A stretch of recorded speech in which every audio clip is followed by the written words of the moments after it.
What's up guys, welcome to this new edition of Bemo Workshop. In this video, we start the part 1 of building a shifter go-kart. Let's go.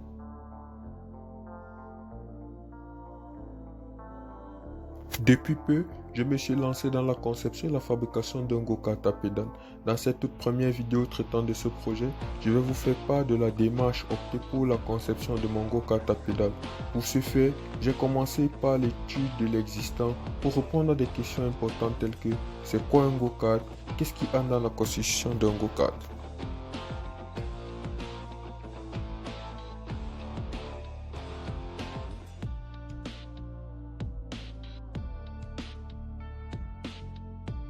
Une fois sur Google, j'ai très vite compris qu'un go-kart est en fait une variante de voiture de course à roues ouvertes, dépourvue de suspension, dépourvue de différentiel. Le châssis doit être suffisamment léger et résistant pour supporter les contraintes de torsion en virage et encaisser les chocs dus à l'irrégularité de la route.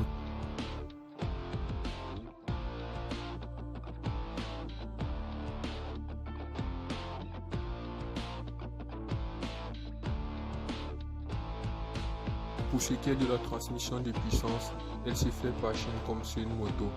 C'est vrai que sur un go-kart, ça vaut pas la peine de penser à la marche arrière, il faut juste avancer.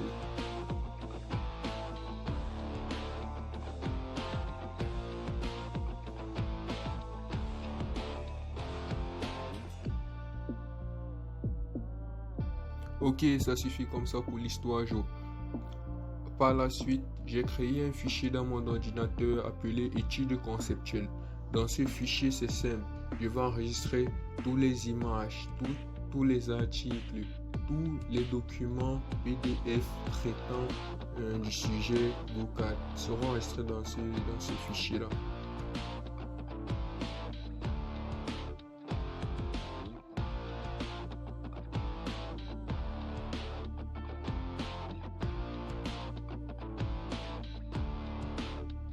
Je vous conseille également de consulter les forums, ça aide beaucoup, surtout lorsqu'on veut savoir quelle section de tube utiliser, quel diamètre de tube utiliser, quel diamètre de vis utiliser pour la construction d'un engin pareil.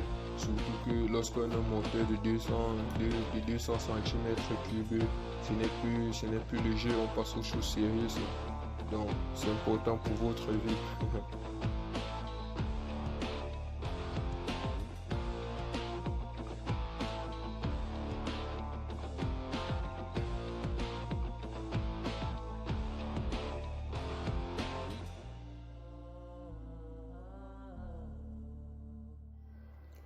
Parcourir internet à la recherche de l'inspiration comme ça me titille déjà d'esprit. Je vois bien mon go-kart avec des petites roues à l'avant, des grosses roues à l'arrière, un empattement plus ou moins grand, style dragster, moteur position centrale arrière, le pilote au centre du châssis pour la bonne répartition des masses. Voilà.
Après cette longue et fastidieuse étude analytique, j'ai opté pour un moteur de 200 cm3 des roues de 25 cm à l'avant et 27 cm à l'arrière, les quatre montés sur des jantes en aluminium de 5 pouces.